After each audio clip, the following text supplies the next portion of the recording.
This used to be an ancient temple, famed for its carved stone lions that had survived intact for over 3,000 years. But now exclusive new drone footage shows little of the Ain Dara temple remains, the telltale scars of airstrikes amid the green Syrian countryside. 6 weeks since Turkey began its offensive against Kurdish militia in the northern Syrian region of Afrin, homes are leveled, over 100 civilians killed. Turkey insists it is targeting terrorists and trying to avoid civilian casualties.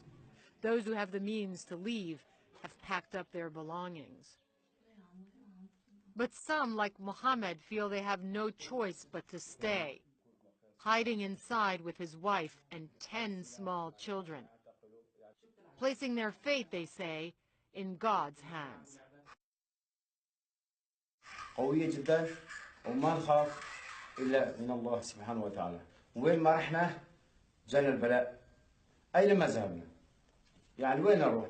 رحنا عافرين. His children too put on a brave face. They no longer flinch at the sound of explosions. For another family being treated at Afrin hospital, tragedy has already struck. Benafsh was in the kitchen cooking. I heard the sound of a shell falling in front of the door. It was dark. I went out and saw my son Firat. He lost his legs and hands, but he was still alive. My daughter was dead, and I took her out of the rubble. 3 of their 4 children were killed. Look at this. These children, what are they guilty of? Are they politicians? Are they military?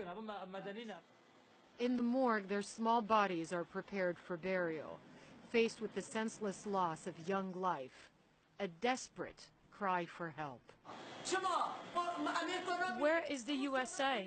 Where is Russia? Where are the human rights? What is happening to us?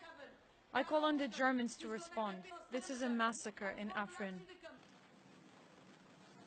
So far, no sign her call will be answered.